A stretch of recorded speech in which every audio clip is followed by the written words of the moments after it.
All right, so welcome. It's Mind Blowing Thursday. And I want us to start off with a few ohms together. But before we get into it, I was thinking, I was in Amsterdam a few weeks ago and I went to this healer, energy healer there. And I'm always so like in my head and logical. And she kept saying to me, repeat to yourself over and over, I do not understand. I do not understand. I do not understand. So I encourage you today as we get into this topic of surrender, as we go through maybe some of these movements and activities, that it's okay if you don't understand. All right, let's get started. So we're going to start with 3 ohms, but first I want you to rub your hands together, generate some warmth here. Take your right hand to your heart, your left hand to your belly. Inhale through your nose. We're going to exhale the sound Om. So inhale. Om.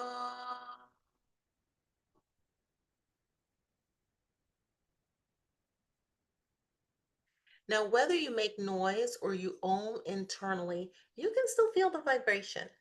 And Om is sometimes thought of as the sound of creation, like the first awakening of the universe. Whatever you feel about it, it feels good in your body, and it's okay if you don't understand why or you don't understand what it means. So we'll do it 2 more times. Inhale through the nose, we'll exhale Om. Inhale. Om.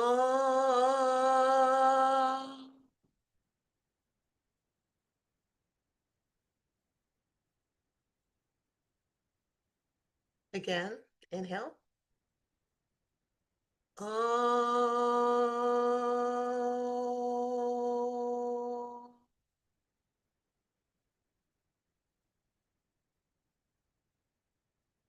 All right.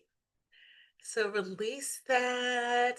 Ohms, you can access them anytime, and they can be silent. So let's do a silent one together. Inhale, and we're going to Om silently. So inhale.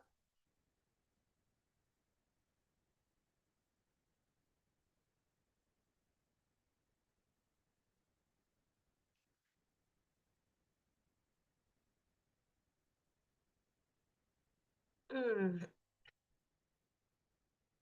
All right, so let's come into our guided meditation.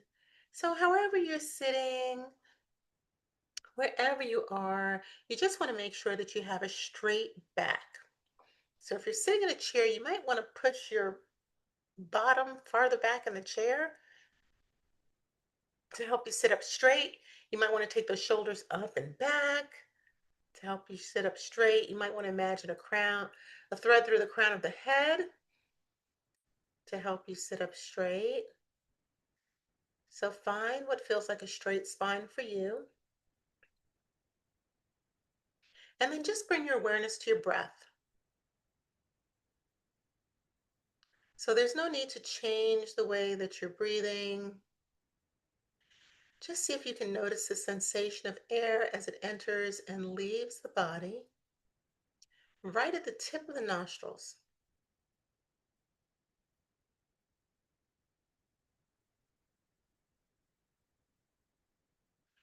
Let your shoulders relax away from your ears. Let your forehead, your eyes, your mouth, your cheeks, even your ears, your eyebrows. See if you can give all of them to gravity. Just releasing them, letting them fall towards the floor, towards the earth, towards the center of the earth.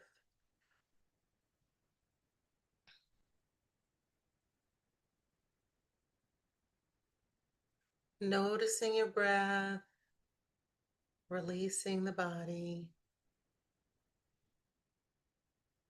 softening the chest, the belly,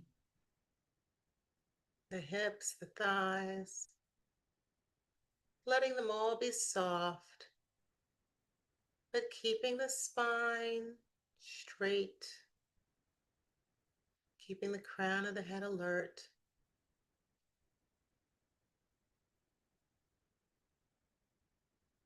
Noticing the breath, noticing the breath, right at the tip of the nostrils, not changing the breath, just being curious, noticing the breath.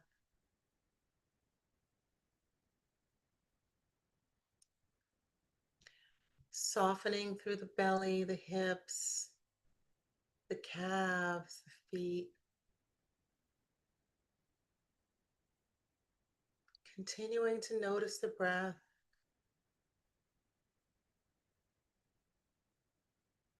right at the tip of the nostrils.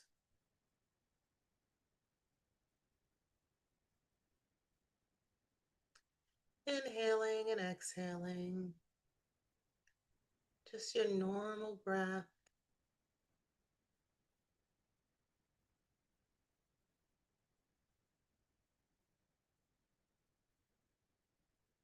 If you find your mind wandering, just redirect it right back to the breath.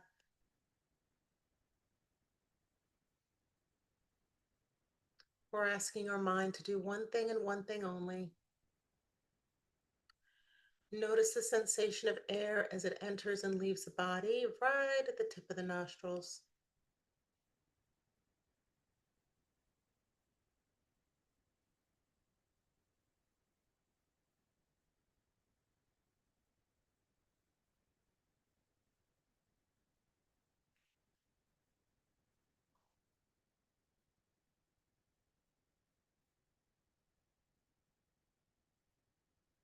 If you find the mind wandering, just redirect it right back to the breath.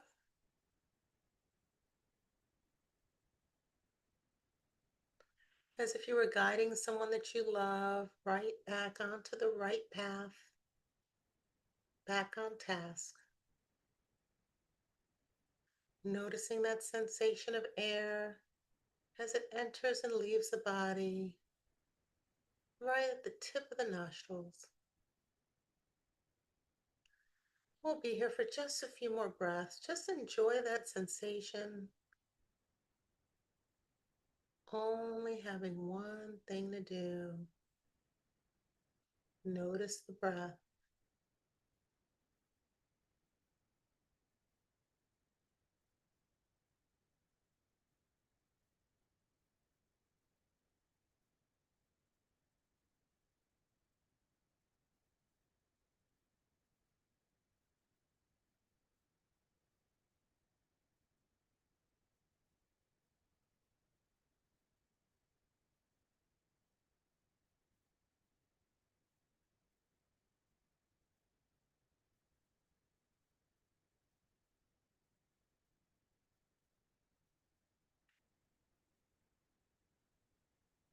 And when you're ready, gently relax your concentration.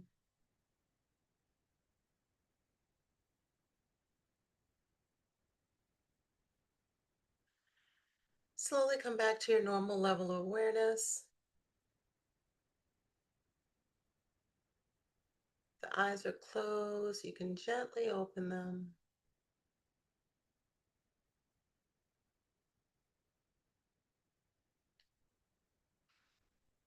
I don't understand. It's okay, right? It's funny. I was thinking the other day when I was like 15, I thought I knew everything. I knew how the whole world worked. I had it all figured out. And now I am 57. And with this age comes wisdom, thankfully, because the age does not have to come with wisdom, right? But with my age has come wisdom and the realization that there are so many things that I don't know.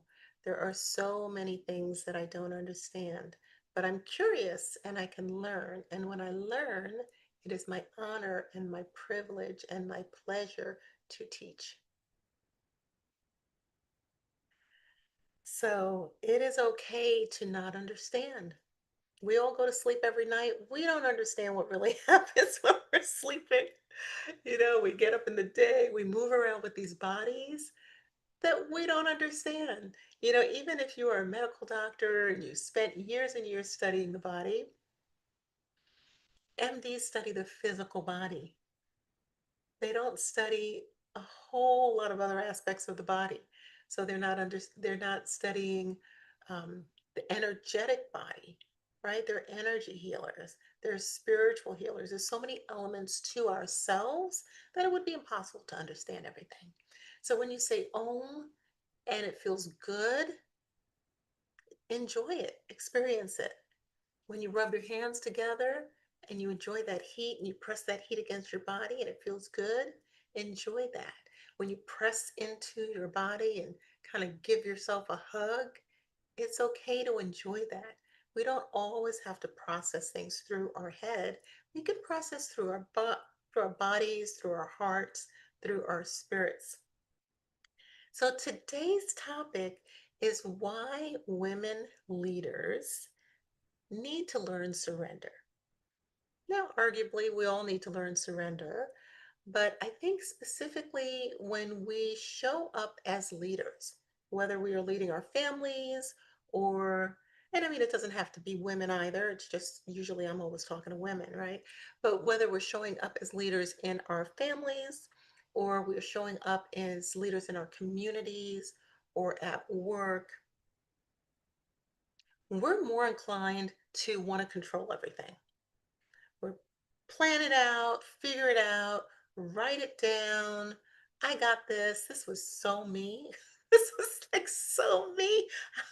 And plus, I'm Virgo, so it just makes it worse. Like, I got the chart, I did the research, I did all the things. I got everything covered. I'm Miss Independent. I got it taken care. Like, I can handle it, right? So, learning to surrender is harder when you are somebody who believes that you are a leader and a take charge person and you can take control. But the reality is, life, if you live long enough, will bring you to a point where you have to realize that you cannot control everything. You cannot control everything. You just can't. You may have lots of plans that you made that don't always go the way that you want them to.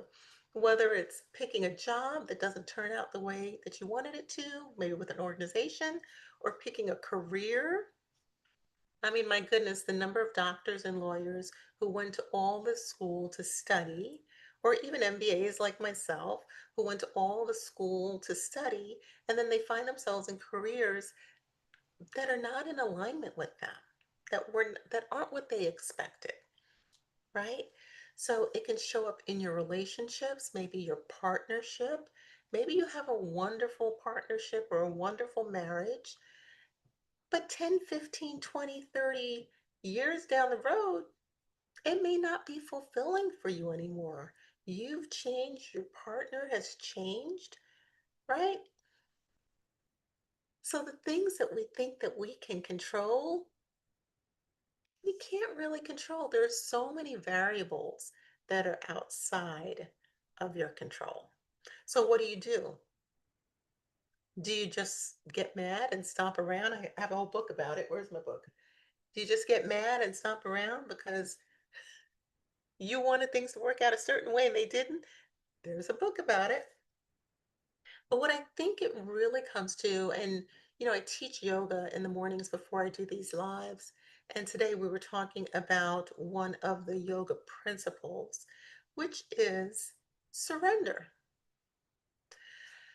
I also write about it in my book that's behind me. For me, this was, oh, hands down, the hardest principle to learn. And I am still always practicing it because it is not easy. But I want to dive into this topic a little bit.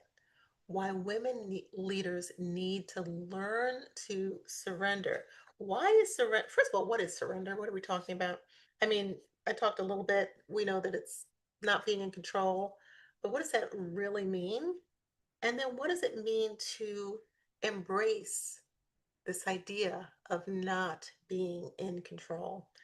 Because at first glance, at least for me, it doesn't sound like something you want to embrace.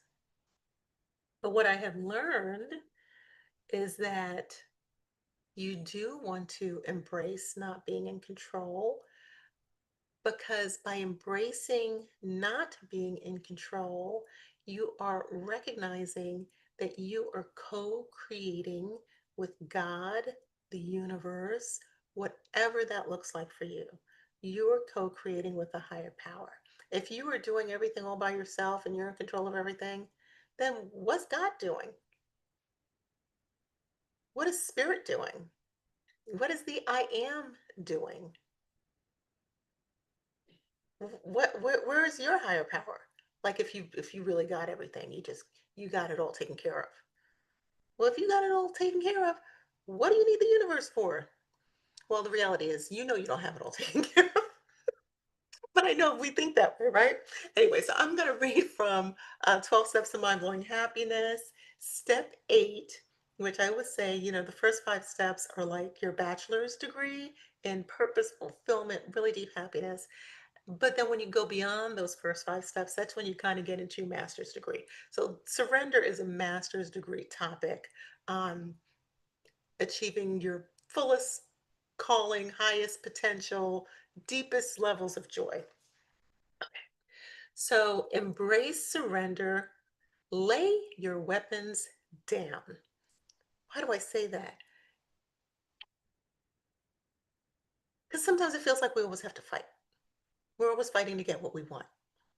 But then sometimes we fight to get what we want and then we get it and we're like, that wasn't what I thought it was going to be. Right? Same thing. Relationships, careers, jobs, partnerships, collaborations, education. It shows up in a lot of different ways. So this starts with a quote from Lao Tzu. When I let go of what I am, I become what I might be. That same idea that the energy healer said to me in Amsterdam. I do not understand. I do not understand. I do not understand. Because none of us understands everything, especially when we're looking beyond the physical body into our mind and the spiritual world, right? How do we bring things to us? We all talk about manifesting. Well, not we all, but I'm into this. So you may have seen things about law of attraction or manifestation. How do we co-create? How do we make things happen? There's a letting go in there. So I'm going to read. We cannot realize profound joy in our lives if we demand the world gives us what we want. In the Christian faith, we say, let go and let God. In Buddhism, we embrace the wisdom of each moment. In yogic philosophy, we bring our awareness to the present. I would imagine other religions and ancient teachings have similar lessons of surrender. As we practice the sweetness of letting go, we must also ask the universe for help. We should absolutely let go, but we also need to let our intentions be known. Have you ever had a friendship or relationship with someone who thought you were a mind reader? Perhaps they were angry and wouldn't tell you why. Don't be that person in relationship with the world. I had a conversation with a friend recently, and he was referencing something from one of Michael Beckwith's books. And he said that prayer is how we ask God, Spirit, right, for what we want. And meditation is where we get the answer. And it was the first time I heard that, but it's so aligned with this chapter, right? Because we have to make our intentions known, whether it's through prayer or through affirmations or through journaling, or whether it's something that we just think about consciously or we plan for. We have to make our intentions known. Okay, I'm going to continue. If the universe doesn't know what you want, it stands to reason, neither do you. If it hasn't been articulated, more likely than not, it hasn't been defined in your own mind. As you work through this journal, referencing the book, you will have the opportunity to identify and articulate your desires. Consider creating a vision board. I was thinking about this. I love the vision board for this. Starting a gratitude journal, speaking your intentions, learning to meditate, repeating affirmations, praying wisely, and be ready for positive change to manifest in your life. You can achieve what you set your mind on and what you ask for, but it can't be one without the other. If your dream is a secret to the universe, it cannot come to fruition. Do the work, right? This is the part we all know, right? Do the work. The harder part is to then relax and surrender. So release the attachment to the outcome. Surrender. I feel like I'm talking to myself.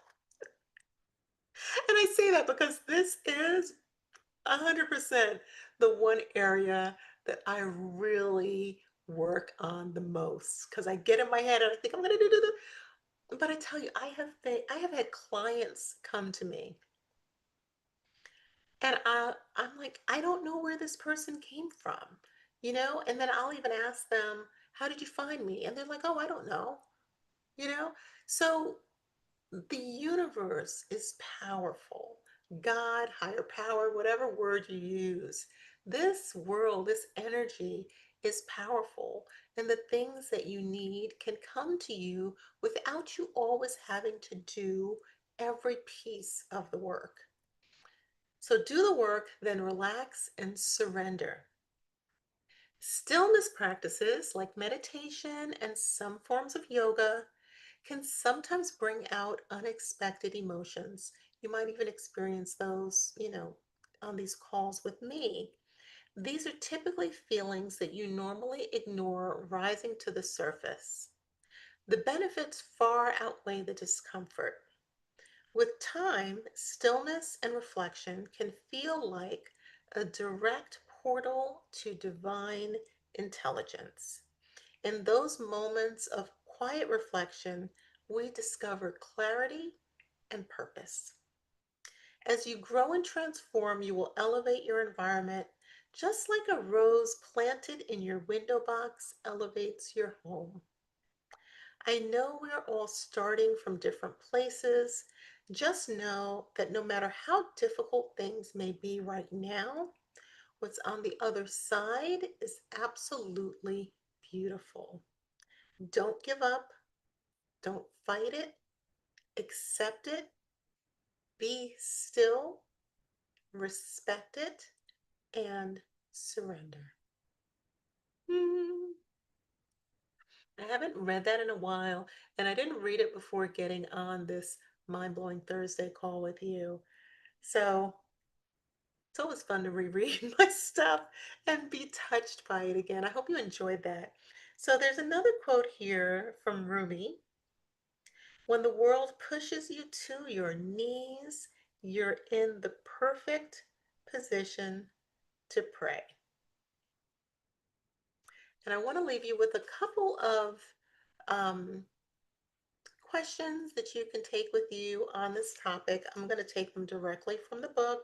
And if you're interested, 12 Steps of Mind Blowing Happiness is there on Amazon. I got some beautiful endorsements from Jack Canfield, from Chicken Soup for the Soul, and Iyanla Van Zant from Fix Your Life. I think we all know Iyanla Van Zant. And also my beautiful mentor, Marcy Shimoff, who she was the narrator in my favorite documentary film, Happy. So it's gotten wonderful accolades. Grab yourself a copy if you don't already have one of these. It's such a beautiful, the passages are really short, and it's such a beautiful way to spend some time on yourself. But I'm going to give you a couple of questions to think about. So, this first one, and I'm pulling straight from the book here. What is your relationship with worry versus faith or surrender? Because you can also think of surrender as faith, right? What is your relationship with worry versus faith or surrender? Did you grow up with a feeling of faith? of letting go, or did you grow up with a lot of worry and anxiety? What do you feel like you experience most often? Are you on the worry side, or are you more on the faith and surrender side? And I know I've been on both sides, so listen, there's no right or wrong. A lot of what we talk about, what I love talking about, is self awareness. We're getting to know ourselves, who we are, what we like, what we don't like, what we think, what we never even thought about, and then getting curious and making changes so that we become more and more the person that we want to be every day, right? Every day we can get a little bit better. Some days maybe we don't get better. Maybe we take a step back. But then a few days later, we get a little bit better. So, first question was, what is your relationship with worry versus faith or surrender? Second one was, what do you experience most often? And then finally, how do you make your desires known to the universe? Do you pray? Um, do you include it in your meditations? Do you visualize? That's a wonderful way to do it. Do you do vision boards? How do you make your intentions known?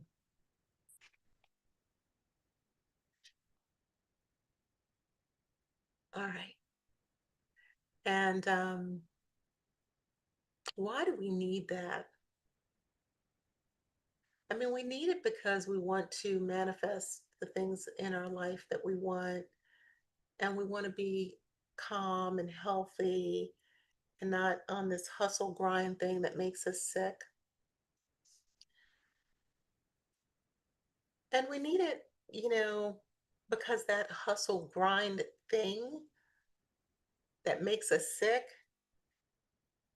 can burn us out to a crisp, right? So if you're young and you've been doing the hustle thing for a while, you'll find out. You may not have gotten there yet, but you will eventually find out. So it's almost like taking a gasp of air. When you think of learning to surrender, it's like taking a breath. It's knowing that you are not alone. You are not the only force or power that is able to support you in achieving whatever your goals are, right? And sometimes we have goals that aren't the right goals, and we need to be moved to another place along the path. But all right, that's it. Let's go ahead and take a few more breaths together. This time we're going to take regular breaths. So bring the palms together, generate a little heat, take the right hand to the heart, left hand to the belly button. Inhale through the nose, let the belly fill. Exhale with a sigh.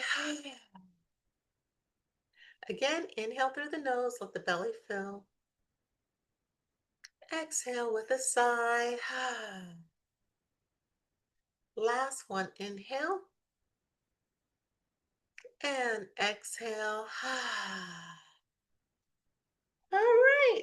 So if you're watching me on YouTube, please like, subscribe, comment. I would love that.